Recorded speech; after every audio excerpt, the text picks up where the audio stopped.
and I'm going to start this presentation with a very important and maybe even deep question, maybe something that you'll have answered and reflected upon before. But let's revisit this. How do you define peace? So, those of you all in the room, feel free to just, say your answer out loud, a word, a thought that's coming to your mind. The ones on Zoom, feel free to unmute. If you can't turn your video on and audio on, you can put it in the chat box. So, requesting everybody to respond to this question and share your thoughts. How do you define peace?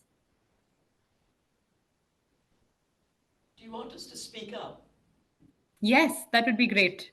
Well, I think the first thing that comes to my mind is the negative. It's peace can be defined as not war.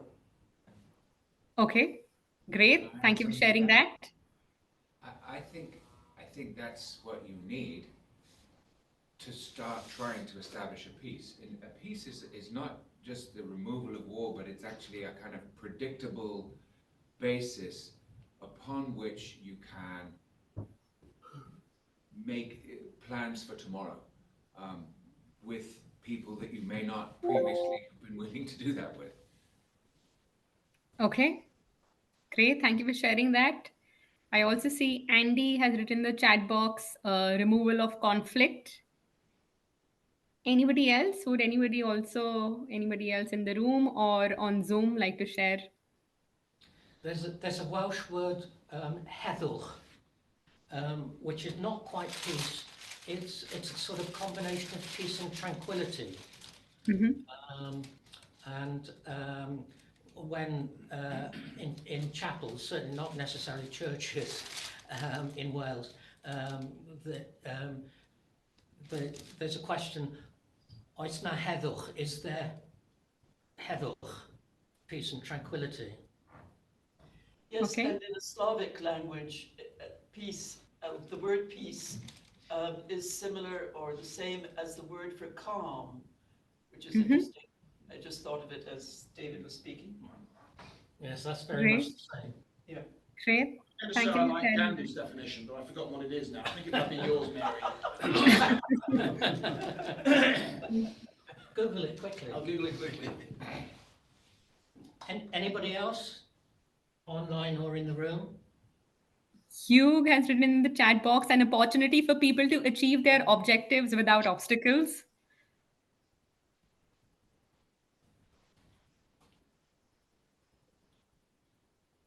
Great. Is somebody in the room trying to pull up a definition? Yeah, so Google tells me that Gandhi says non-violence is more than the absence of overt violence. Peace is more than the absence of overt war. Okay, great. I'm going to open the link and read it, but you get the gist. Great. Thank you. Thank you for sharing that. And that, we are quoting Gandhi here again today to define peace. So, Bhakti, if we move to the next slide. And at YCM, we fully believe in this definition, which is peace is not the absence of conflict, but the ability to deal with it. Yeah. And coming from the Indian subcontinent, this definition makes so much of sense, right? Growing up, I saw a lot of conflict within my home, around me, in my state, between communities.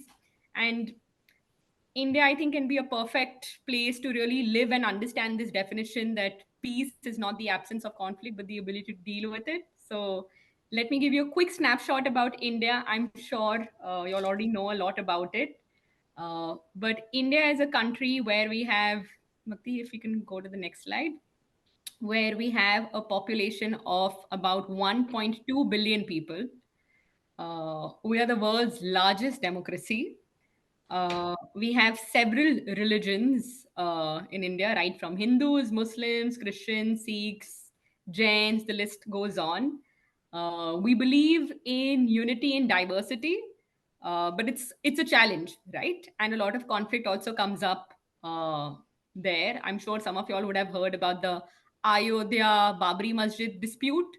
where it was more about this land belongs to which community and which god, and should we build a Hindu temple there or a Muslim mosque there, and that was referred to mediation by the Supreme Court on several occasions.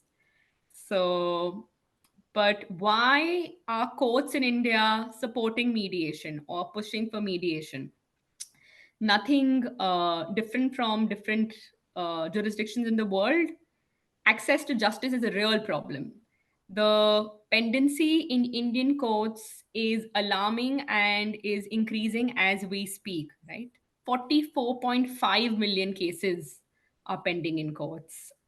So we have people who queued up for getting access to justice or even getting a first hearing for their case. But these statistics have also pushed the judiciary to become pro mediation.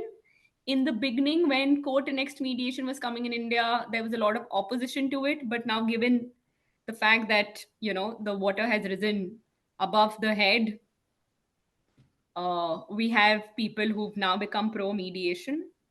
Court annexed mediation is very prevalent and dominant in India. It started in 2005, and today we have 839 court annexed mediation centers. So these mediation centers are a part of the court complex and the court premises, and they're very much in the shadow of the judicial system, given the fact they're even physically located in that proximity. The credibility of court annexed mediation is high in India because people think that, okay, we're going to court.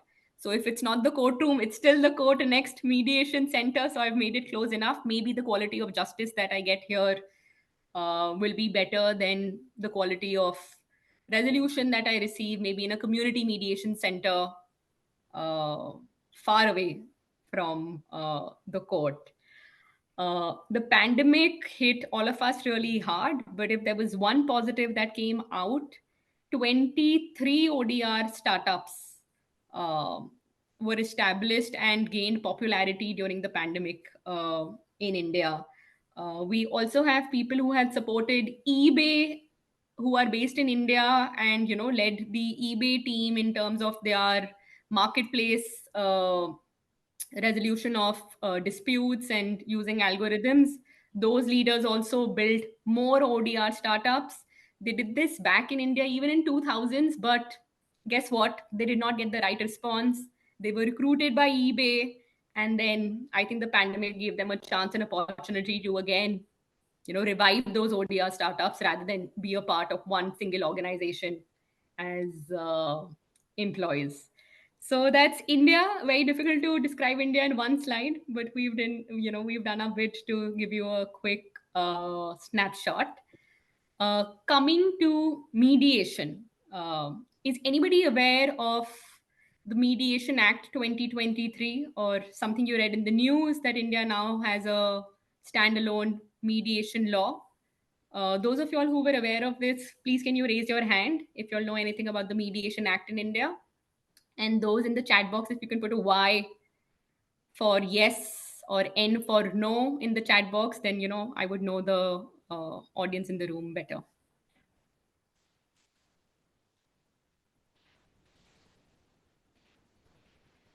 Okay, so we have a mix here. Great. Can we move to the next slide, Bhakti? Yeah, so before we get to the Mediation Act 2023, which is just last year, September 2023, the Mediation Act was notified. But was mediation not present in India before? Of course not. Mediation has been a part of our culture since really long. And now Bhakti will take you through the past, present, and future of mediation in India in terms of the legal and the cultural landscape. And then we'll also dive in a little bit of a comparison between mediation in India and mediation in the UK, where I would request for your expert views because you all are there and I'm sure know much more than we do. Over to you, Bhakti. So in the past, India did have different forms of mediation which existed. Maybe not in the sense that mediation is looked at these days, but there was a variant that was available back then, we in the form of lok adalats and panchayats, where there would be either village elders or influential people from the community who would sit down and facilitate discussions and facilitate dialogue between conflicting and disputing parties. And the way this was done varied from region to region. Every place had their own form of doing it. So it could be something as where the five elders in the village are sitting and facilitating the conversation, or it could be something as different as giving a judgment after listening to both the parties, saying that this is what you're going to do. Lok adalats are also similar, where the idea is that you resolve your issue with people and members in the community who would support you and facilitate a conversation with you and the party who you are in dispute with, rather than go to courts and settle the whole dispute outside of courts. And we also have court annexed mediation, which our first court annexed mediation center was established in 2005 in Chennai with the Madras High Court. And then we had one come up in Delhi and then across all of the country. And that is how mediation looked like in the past. We, uh, we also had a lot of laws and statutes in place which supported mediation from way back in 1947, where we had the Industrial Disputes Act, which asked uh, which asked and suggested people to use mediation and conciliation as processes in industrial and labor disputes. Along with that, we also have mediation in consumer protection, consumer cases, and commercial courts, as well as real estate and marriage and family law.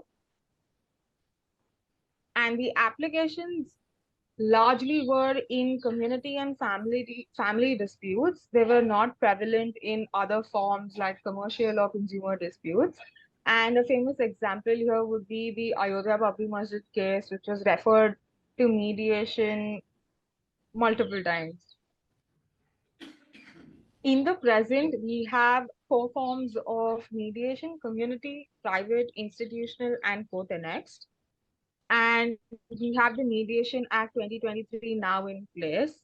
It got presidential assent on the 15th of September in 2023, and there are several sections which have been notified, but as a whole, it's still to come in force. The key highlights of the Mediation Act would be that there's no blanket mandatory mediation. Mediation remains a voluntary process. Along with that, there's also been a higher credibility which has been assigned to settlement agreements that have been arrived at through mediation, with um, it getting a settlement agreement getting the status of a decree by court, or there's also an option to register that settlement agreement with an authority like the Mediation Council of India. The Mediation Council of India is to be established under the Act, and it would be the regulatory body which sets rules, regulations, as well as guidelines for training mediators, for mediation professional ethics, continued education, workshops, awareness, the whole bit. Along with that, there's also a separate section on community mediation as to how that can be conducted and brought in a better way and used to resolve community disputes more effectively. So, Bhakti, if you can just pause on that slide. Yeah. Just to add to what Bhakti said, the first point, no blanket mandatory mediation. So the mediation bill was introduced in 2021, and the first bill said pre-litigation mediation is mandatory in all civil and commercial cases, right? So that's where it started. And YCM as an organization was invited to give comments. There was public consultation, leading mediators, new organizations, ODR organizations, everybody pitched in with their views. Uh, However, in the end, the final act, which was then passed by the parliament, said this is voluntary. One thing that I am not fond of is the drafting. I think English can be spoken and written very simply, especially when we talk about law. If you're not a lawyer, my colleagues, friends, family members, I got them to read that provision. That can you read this section of the Mediation Act and tell me what you understand? And when they read it, they still understood it to be mandatory to try mediation before going to court. Yeah. So that's just a side remark on how laws are not being clearly drafted. Then how do we understand people, expect people to really understand it? And I and YCM as an organization, we support mandatory mediation to the extent that parties and people in conflict should be mandated to sit for at least one or two sessions to understand what mediation is. And if they then decide that this process is not for them, not working for them, then they're free to leave, right? So the whole debate around you are still free to decide whether you want to arrive at settlement or not, sitting through the process for the first two sessions is what is mandatory. But what you bring to the table, how much information you disclose, whether you arrive at a settlement or not, it's still in your hands. So there are a lot of articles, blogs coming around this, where at least the mediator community in India largely is saying that we were pro mediation and we would have liked this provision to be in there, rather than saying mediation is mandatory till the point you reach settlement. Yeah. Or it's for the mediator to decide that the mediation session now needs to come to an end. On registration of settlement agreements, the credibility has gone straight up. A settlement agreement will now have a weightage of a court decree and a judgment, which is even better than arbitration awards. So I don't know how many of you all have, had a chance to be a part of some arbitrations or work in that field. Currently in India, once you have an arbitration award, you have to go to court for it to get the weightage of a court decree and to have it enforced. In India, now settlement agreements directly have that uh, weightage. So that's a big plus point. And as community mediation was already a part of our culture, it's been pulled back again and put into the act. However, there are concerns about how far will the state go to regulate matters of the community? Should it be more community driven? To what extent do you want to regulate that? Right. So these are things that we will see going forward. Over to you, Bhakti. Yes. So according to the act now, the applications are wider, and because of awareness as well, disputes are now being resolved in multiple different fields, including family, commercial, insolvency, and consumer, and there are many more where mediation is picking up. And now to the future, we are looking at the Mediation Council of India and hoping that the Mediation Council comes up with regulations and views in a way that mediation is made multidisciplinary and not just something that's restricted to the legal field, where professionals from all over can be brought in to mediate and become mediators. And we hope that mediation is looked at as a life skill and not just a legal skill. So this is what we hope that the Mediation Council would do when it comes into place. And we have another question for you here on AI and mediations in ODR. So do you support the use of AI in ODR and mediations?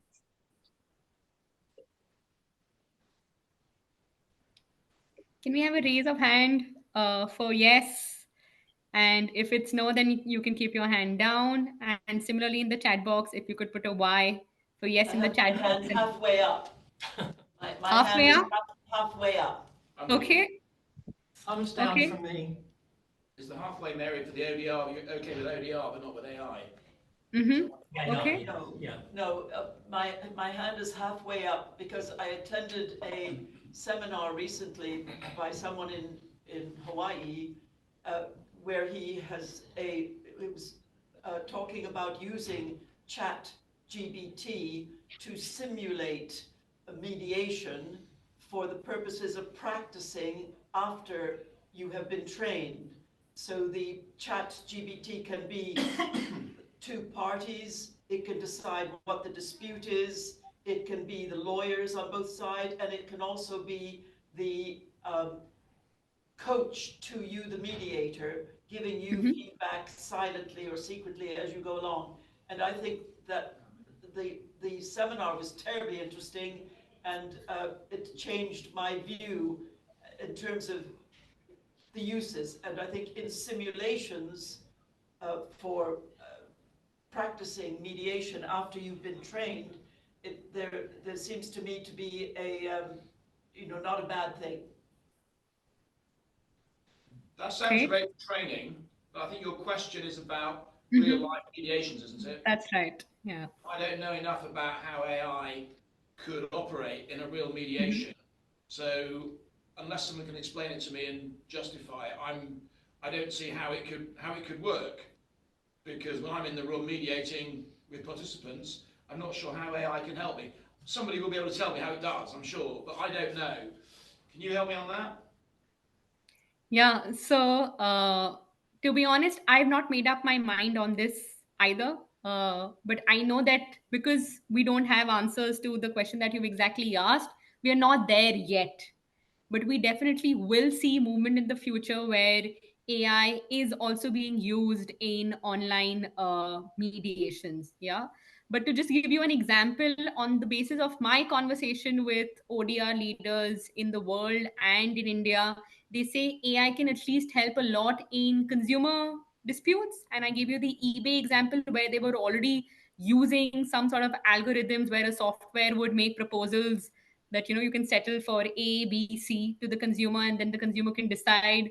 And there would be some sort of statistics that 95% of consumers who've made a similar complaint settle for this amount, or this is how this is the time period within which it is resolved. I think that would be refined more using AI.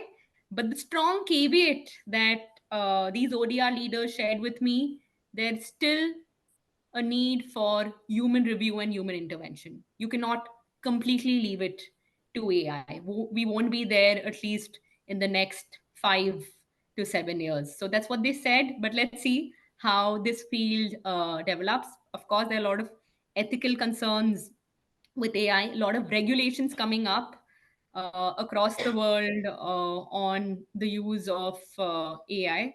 So, yeah, time will tell. My understanding is that Amazon and eBay, just the algorithms tell the customer what the answer is. So there's no actual mediation, there's no human involvement. It's Hmm. just the algorithms say, well, this is our policy, this is what's happened in the past. AI is all about how well the briefing it's given is. So it's if you get a quality, so the parameters, you program the AI to say, in these scenarios, these are the outcomes, and the algorithm chooses. So for Amazon and eBay, it's mostly commercial. Obviously, you buy something, you complain, the customer's not happy with it, complains about it, and the Hmm. algorithm says you do or you don't get a compensation of X pounds. So that's all. That's just totally automated. There's no human Hmm. interaction. And if that's what you're talking about, then it's the wrong question, I would say, because there is no ODR mediation or face-to-face mediation. It's just all computerized. But it does Yeah. seem, I mean, just think of what Mary was saying. Yeah. I mean, you know, as a mechanism for coming up with ideas that the parties could look at, why not? It doesn't bind them in any way. It could help them think of things they might not otherwise have considered. And it could certainly be useful to prepare people for mediation, to get them to see a little bit about what they might be going into as a kind of training tool for the participants, as well as the thing that Mary mentioned, which was to help mediators train, practice. I think it's great, yes, a great, I couldn't be really, really, in training, yes, but of course mediators are trained not to give suggestions. There's a sort of fine line, but we don't say, oh, have you thought about this? Why don't you do that? So giving them options is something that we're not really supposed to do. well, We can encourage them to reveal their own options, but some mediators don't Some- do that. yeah, some mediators do, and that. yeah, It it's a is- bit of a grey. how you go about it is the Yeah. thing, Yeah. but in a way, perhaps part of that is because there is the feeling that perhaps the mediator suggesting something might have an undue influence. Yeah.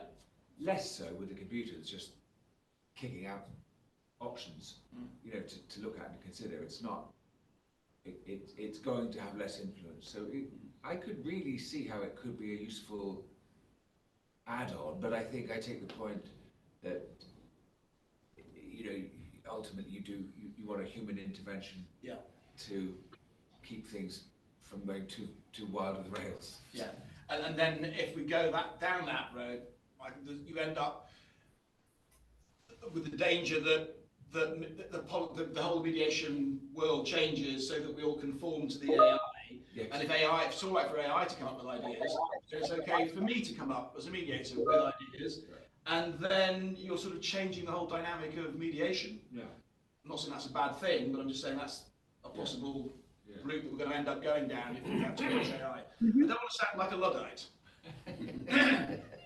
I don't like Great. But thank you. Thank you for this discussion. Maybe, Dave, we need to organize another session completely dedicated to AI and online mediation and see how that works out. But thanks for sharing all your views here. Now, I wanted to spend some time giving you a comparative overview of what's happening in India and UK in terms of mediation and the laws. So, Bhakti, if you can move to the next slide. Yeah. So now in India, we have a standalone mediation act. And what I understand on the basis of my research, we don't have any standalone mediation act in the UK. Is that correct, Dave? Or anybody? That's correct, yes. Okay. Yeah, so that's one big change. Does UK does not have mediation as a part of different laws? No, maybe it still does. In India, before 2023, we had mediation as a part of different laws. Bhakti showed you that entire list: consumer, commercial, family, insolvency. So there were different laws, but now this act has sort of brought everything under one umbrella. And our earliest law was in 1947, the time when we also gained independence in the Industrial Disputes Act. Yeah, mediation was there. I know mandatory mediation and court referred mediation have been hot topics even in the UK. In India, as I explained earlier, we don't have the Mediation Act saying mediation is mandatory before you sue in court for all civil and commercial cases, but we still have different acts. For instance, the Commercial Act and the Act on Hindu marriage and family disputes, saying that in matrimonial cases and commercial cases up to a certain value, before you file a case in court, you have to try out mediation. Is that being followed? For family and matrimonial cases, yes. For commercial cases, there's always a way to find a loophole, where I have seen that a lot of law firms and lawyers now file an application in court saying, please exempt us from going to mediation, because we have spent a lot of time in negotiation already and made certain proposals to each other, and we don't want to spend more time in another form of amicable dispute resolution. We've given negotiation sufficient time. Yeah, and the court has accepted that in a lot of cases. In the UK, I know there's an obligation to consider ADR mechanisms like mediation. Parties can also be compelled to use ADR processes in family, employment laws, and low value personal injury claims. Speaking about court referred mediations, since 1908, and I think that time we were still a British colony, and The law was drafted. Just 1 second. Apologies, my alarm has gone.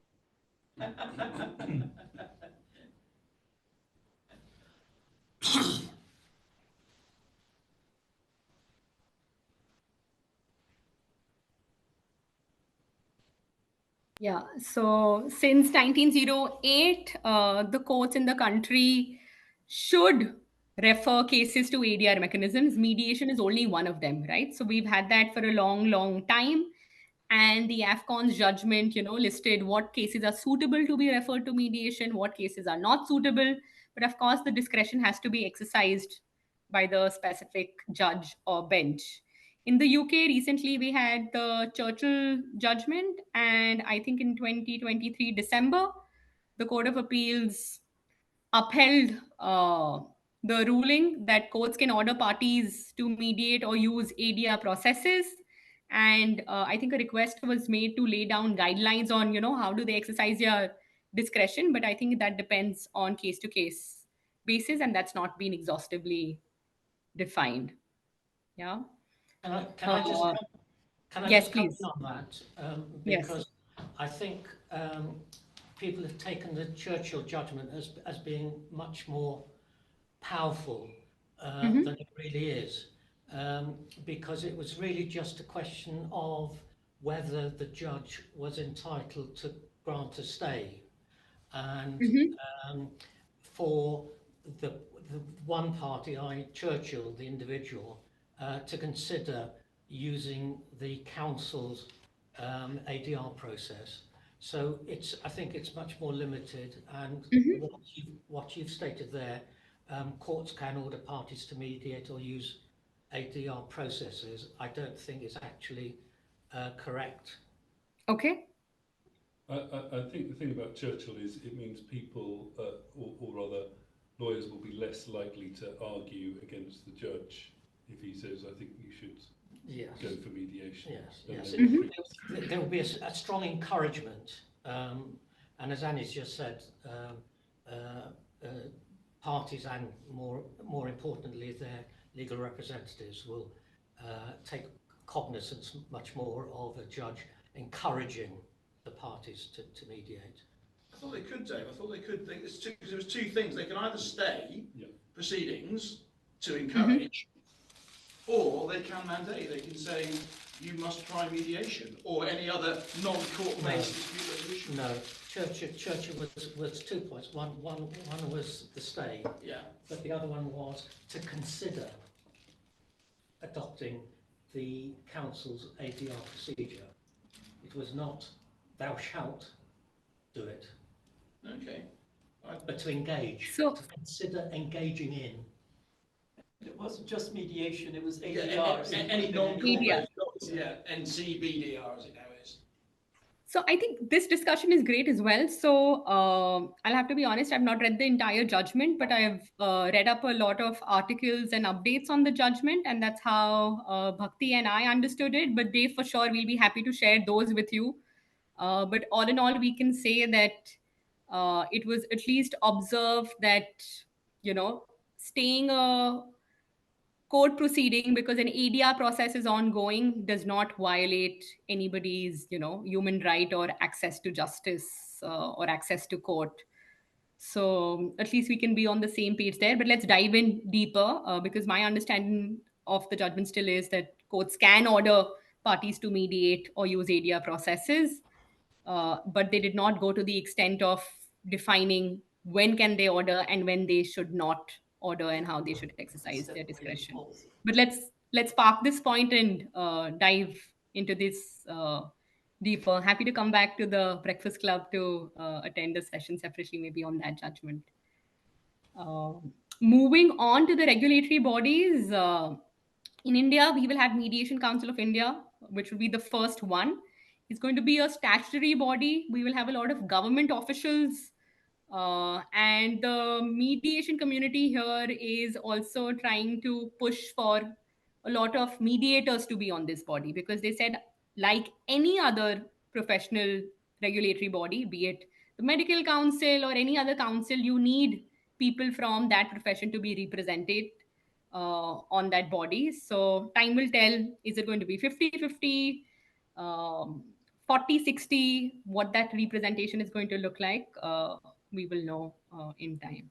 And what I understand, in the UK, we have the Civil Mediation Council, which is a non statutory body. It is a charity. Is that right? Are there, you also have CEDAR, but CEDAR plays a slightly different role, or how does it work? I'm happy to hear from the group here. I'm happy to confirm that CEDAR plays no regulatory role in Okay. mediation. Okay. CEDAR happens to have a profile because we were one of the first to set up. Mm-hmm. But the Civil Mediation Council is the self-regulating body for mediation in Okay. the UK. And then that's the only one that we have in the UK as a regulatory body. Except for family. Yes. Except for family. In family, there's the Family Mediation Council. Okay. Great.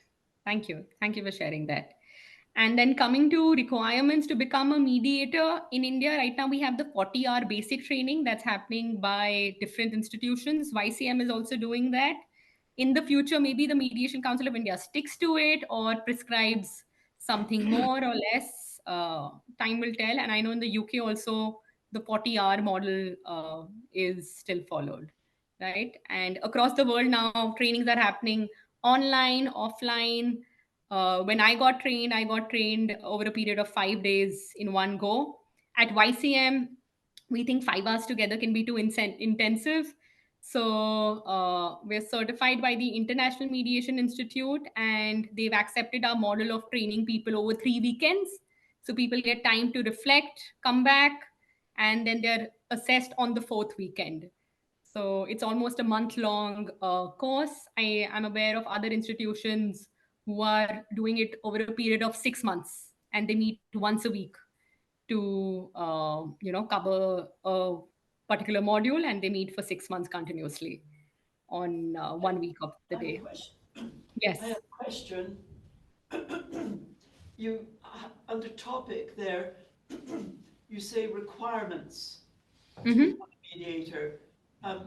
In India, is it a requirement that in order to call yourself a mediator, you must have had 40 hours basic training?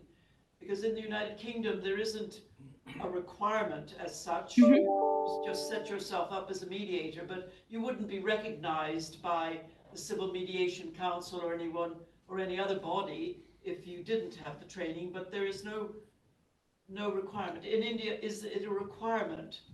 In order to call yourself a mediator, you have to have the training? Thank you for the question. I think a very important one. So let me answer this in two folds. So the first fold, if you're practicing with a court annexed mediation center or a community mediation center and you want to be impaneled as a mediator there, you're affiliated with an organization or an institution, then 40-hour training is a requirement. Everybody has their own training courses, but it's the 40-hour thing. The second, if someone calls them a mediator and has not undergone the 40-hour training, at least today they can still call themselves a mediator. I think once the Mediation Council of India comes into place, then maybe there will be questions raised as to who can call themselves a mediator. But practically, Mary, if I can share, people who have mediator say written on their LinkedIn profile, the next follow-up question is, have you done the 40-hour training? And that sort of defines your credibility to start with. So in India, I think people who've not done the 40-hour training are not calling themselves mediators. So that's how it's working out practically right now. Yes, I think in practical terms, that's probably the way it's working out in the United Kingdom as well. Okay. Yeah. Isn't that Okay. right? Yeah. Yeah. Great. So after, Can I just ask, mention was yes. made of a register of mediators in India. Who keeps that register and how do you qualify to be on it? Yeah. So, firstly, there's no one consolidated register, right? So, if I say I'm practicing with the Delhi High Court and I am impaneled as a mediator in the court next mediation center of Delhi High Court, then the administrative body or the organizing secretary of that high court center will have a list of registered mediators. So that's one example. Then we have community mediation, which so far in India, we only have one private community mediation body. And in Delhi, we have a joint venture between the High Court and the government. And we have around 12 community mediation centers. Then each specific center has their own register of mediators, and these are mediators who've undergone the specific training with that institution. Yeah, so there's no consolidated register uh, in the country right now. It's specific to the organizations or to the specific setup. Thank you. Okay. Great. I also wanted to share some problems that we are facing here in India, and then in the end, invite your ideas and request for support as to see how can we collaborate to address some of these problems. So, Bhakti, if we can move to the next slide. We have lack of skilled mediators in India.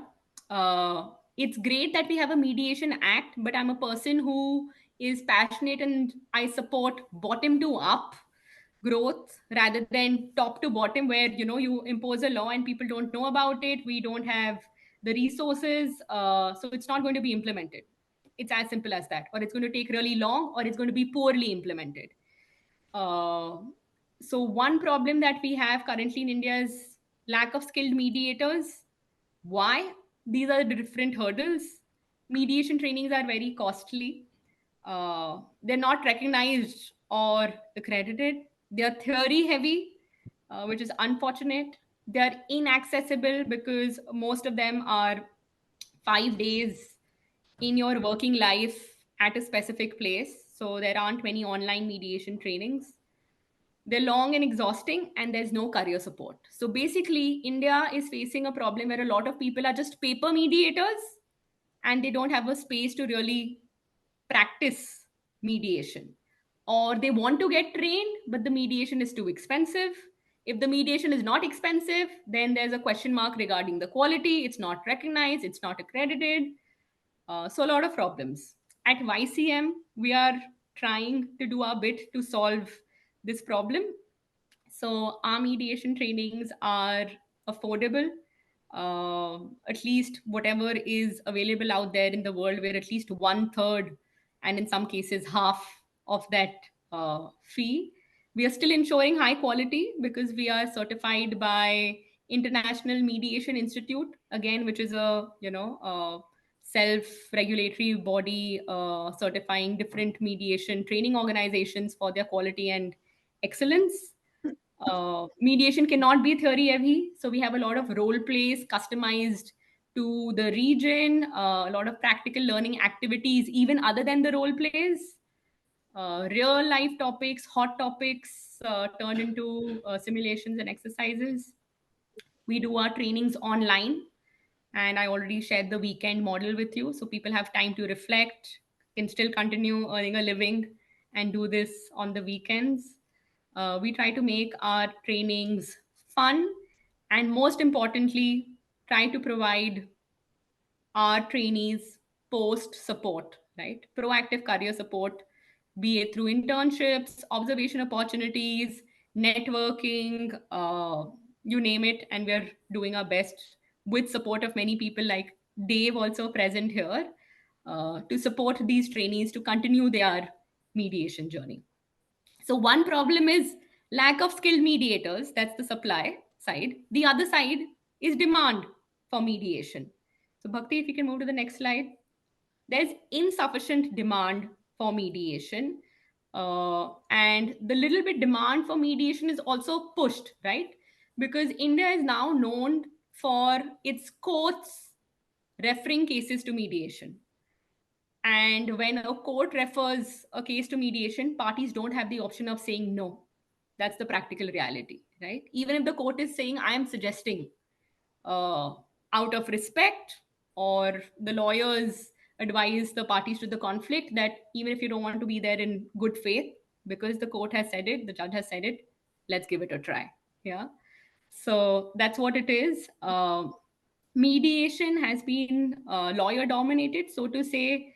Majority of the mediators in India are lawyers, uh, who are doing lawyering by the day, practicing in court by the day, and mediation by evening as an additional side hustle. So it's not picked up as a full time profession. There's nobody in India who's doing full time mediation. Yeah. And I also spoke to the first person who set up Court and Next Mediation in India. He himself shared that he's doing mediation only 50% of the time. So the idea is to make mediation more inclusive, communicate it in a way that people beyond the legal field can also sign up. So we want this to be multidisciplinary. Only if we have mediators from different fields will we have demand from different fields for mediation. Right now, I think mediation only comes to the pure legal disputes. But what about all those disputes and conflicts which have yet not, you know, uh, been qualified as a legal dispute and is not a case? There is low awareness. So we do roundtables every month. Dave also circulates our events, the Breakfast Club and in the UK network. So please join those roundtables. Sometimes we invite different people, and we're also looking for expert speakers from the UK. So if there are insights that you can share, please join us. Bhakti, can you press the enter and move forward? Yeah. There is low credibility. So we're trying to increase the credibility. Bhakti, if you can press just enter for the entire slide. Yeah. We are creating awareness now, saying that you can register your settlement agreement. It will have a weightage of a court decree. People don't know about this. They say, oh, what's the credibility of a settlement agreement? But it's also about the credibility of an agreement that you've arrived upon by yourself. I think you're more likely to follow that than a judgment that you've received from a court which is against you and you're unhappy about it, right? So just having that practical conversation is important. In India, we also have a lot of anti-mediation advisors who say that this is low quality justice. You're going to settle for something less. So the idea is, how can we bring in lawyers, barristers, and advocates in India to become pro mediation? Right now, I know that in the UK, a lot of barristers are mediators. Chambers have a mediation practice. In India, we don't have that in the numbers that we should have. So we're looking for people who can become pro mediation advisors and don't think that it will cut into their revenue if the case gets settled. Uh, India, with the panchayat system and community mediation, before we were colonized, I think we had a very collaborative mindset to deal with conflicts. But when the court system was introduced by the British, along with access to justice, the downside was people adopted an adversarial mindset. And now we are doing reverse colonization, where we are saying, hey, collaboration comes to us as a part of our culture. Let's bring that back. This is nothing new. Yes, we have the Mediation Act, but mediation has been here forever. So let's return to that collaborative mindset. Yeah. And finally, age is an entry barrier. For instance, to be a member on a panel of mediators for the Delhi High Court, you need to at least have 10 years of practice as an advocate, right? So we are expecting people to adopt a adversarial mindset and 10 years later start their mediation journey and have a collaborative mindset. This is counterintuitive, right? Hopefully, the Mediation Council of India will change that. I think as you can be a doctor after graduating from medical school, doing your residency, doing your internships under a senior, similarly, people who graduate from law school or any profession should have the opportunity to, assist a senior mediator and become a mediator rather than wait for 10 years. Yeah, so inclusion of young mediators is the key. India, 60% of our population falls between the age group of 15 to 35. You can't exclude this population from the mediation movement. Yeah, great. Bhakti, can we move to the next slide? Yeah. So before I make a request, I thought I will share this quote here. from the Dalai Lama, and he says, just as ripples spread out when a single pebble is dropped into water, the actions of individuals can have far reaching effects.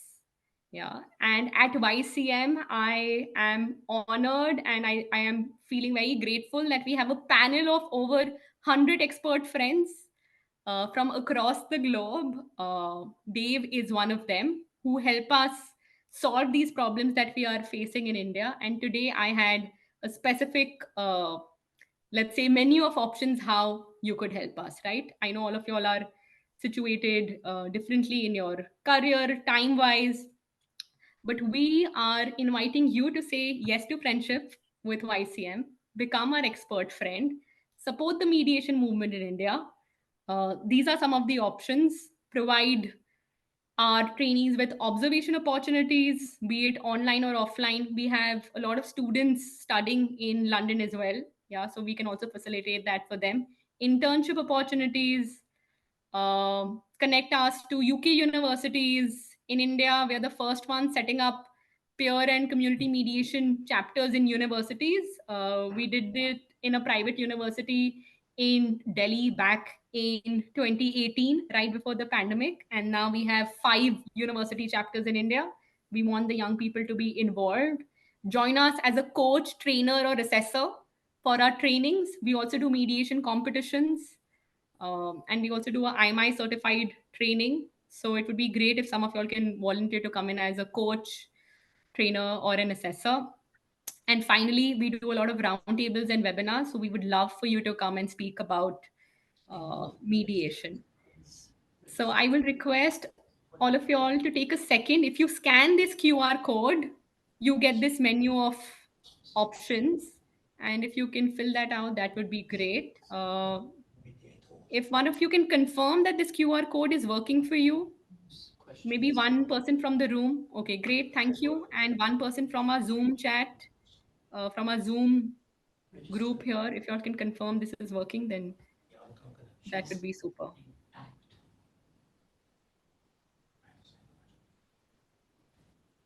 Thanks very much for that.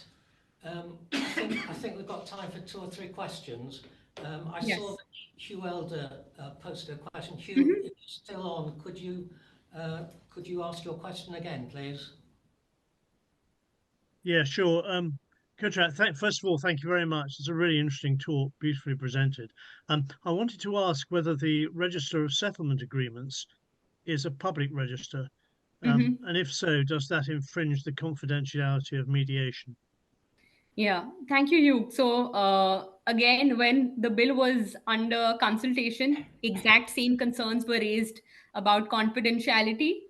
And earlier the language was phrased in a way to say that, all settlement agreements have to be registered. Now it's voluntary. You have an option. If you feel you want to register your settlement agreement, you can do that. And if you do that, then yes, it will be in public domain and it's not confidential. On the other hand, if you think that your nature of dispute is such or the settlement agreement contents are such that you don't want it to be there in a public register and you want to maintain the confidentiality, then you choose that option. So there's no middle option yet, but I'm also looking forward to how the Mediation Council of India defines this further, because the act has been notified but the rules are yet to come. But at this stage, I can say that registering settlement agreements is an option. You exercise it or you don't exercise it, that would impact the confidentiality of the settlement agreement. What Thank you very happens if much. one party wants to disclose it and another doesn't? Does that have to be covered in the settlement agreement? Very interesting question, Dave. In that scenario, both the parties would have to consent to it, right? And I think a practical way out of it would be that rather than recording everything that happened in the mediation, and you, this goes to your question also, does this infringe the confidentiality of mediation? Then, the settlement agreement would have to be drafted very cleverly and on limited topics, probably, as to what's the way forward rather than what was discussed. And so I don't know how people will find a balance there, but practically, I think it's possible to limit what you record in the settlement agreement if you want it to be registered. Thank you. Probably time for one or two more questions if there are any. Yes, please. Dave, it's Michael Cover. Can Yeah, you hear hi, me? Michael. Yeah. Yeah, well, Yes, thank you. Michael. Fantastic talk. I mean, really interesting. I think probably an observation first, and that is we spend rather too much time talking about justice when we should be talking about resolution. I guess justice implies an adversarial approach from the actual beginning. So that's one, and that's an observation. Also, I'd be interested. I just had a quick look at the Mediation Act 2012, I think it is, in India. And I'd be interested. I think the deal really needs to be that mediators have to be independent and impartial. And although I did a recent LinkedIn post about the post office so-called scandal that's going on in the UK at the moment, which most people will be familiar with, and at some point a mediation process was tried, but I expect that it was an internal post office mediation with some post office people. Now that is not mediation. So I think, like arbitrators, mediators, all of us, everybody should be independent, impartial. So that's first part of the deal. Second part of the deal, like arbitrators, we should be entitled to a reasonable fee. And then third, like arbitrators, we should have statutory immunity from suit, as should mediation providers, except for things shown to be done in bad faith. Now, I would be interested, how much of that is picked up in your Mediation Act? I only had a quick look, so I'd be interested in what you think. Yeah. So firstly, I will be very happy to share some reading material and resource material on the Mediation Act 2023 after this presentation. Quickly answering your question on statutory immunity, that is there in the Act. Okay, good. There are some exceptions if there's, child abuse or money laundering. There are very limited exceptions, but overall that statutory immunity stays so long as you're doing things in good faith as a mediator. And coming back to your observation on, justice makes it adversarial, I'll be really happy to share an article that I read which described how mediation is a place to create justice. And I prescribe to that school of thought that in mediation you can create justice, and the author is a fellow Chevening scholar. So I had the chance to be sponsored by the Foreign Commonwealth Office, and so was he. He's way senior to me, and both of us studied in London on a full scholarship. But coming back to the point, he wrote an article on mediation and creative justice. So I'll also be happy to share that with you, Michael, and the cohort. Thank you. Great. Thanks. We've got time for one more question or comment, please, if there is anybody. Jackie, you've put yourself on the screen. Oh, sorry, I thought I was on the screen for wonderful talk. Sorry, I missed the beginning of it. Just to say, most of my work is a family mediator, and I'd be very interested in looking how that works in India. A lot of the stuff is children, and what we do in the UK is we see the children in direct consultation if they're aged 8 or above, let's say, to hear their wishes and feelings as part of their human rights to be heard. I'm wondering whether that might translate to the Indian model. Absolutely. So we have a standard of best interests of the child. Yeah. And even in mediation processes, I have to say, not just children, sometimes in-laws, parents, relatives are given a chance to be present, because we know that these people have an influence or stake in the mediation outcome. And in India, in a lot of places, the joint family system is still followed. I have to say that we're like a mix. There are nuclear families, there's hybrid joint family. I don't know how to fully describe that. But with family disputes, they're much longer, and people who maybe on the face of it don't seem to be direct parties to the conflict are still invited to the mediation. It would be the same over here. We call them blended families. Okay. Thing. And yes, you'd give everybody a voice that needs a voice. Okay, so the children would be included as well as the older people and the in-laws and whoever wants a voice. Yeah, that's very sensible. Thank you. Great. Thank you. Thanks, Jackie. Thanks, I think we'd better bring things to a conclusion now. So I'd like to thank both our speakers from the most I think, the most populous country in the world who have now got an arbitration act. So congratulations for having that. I think you mean Mediation Act. Sorry, my apologies. Yes, the Mediation Act. No worries. Mediation Act. So that's very interesting, and thank you very much for your talk. I'd also like to thank Andy Rogers here in the room for setting up the tech and providing those who are here in person with food and beverage. The next meeting will be in March, so it'll either be the second or third Wednesday if you want to pencil that in your diary. And Michael, I don't know if you've got any housekeeping, or Martin here. No, I don't think so. Obviously, the session was recorded, as came up in that comment, and we'll sort it out one way or another, Martin, I guess, and make it available. If there are any other materials that our wonderful speakers have to share with us, no doubt they will let us know. Thank you. And the only other thing, I think, Mary would like to say something. I want to say thank you to David Owen from all of us. Yeah. Setting this up. Yeah. Setting this up, Paul. setting this up. Yes.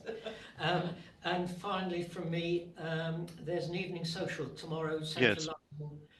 If you don't know about it, please contact me. We've got, I think, 23 people at the last count for that. And I think, Martin, we're going to prime the pump a little bit with a couple of bottles or something, aren't we? We are indeed.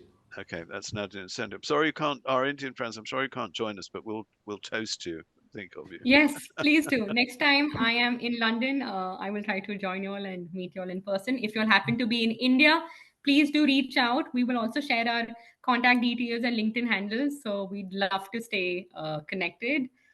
Thank you so much, and hope you all have a great rest of the day. And like we say at YCM, until we meet again, do remember, you can resolve it. Thank you.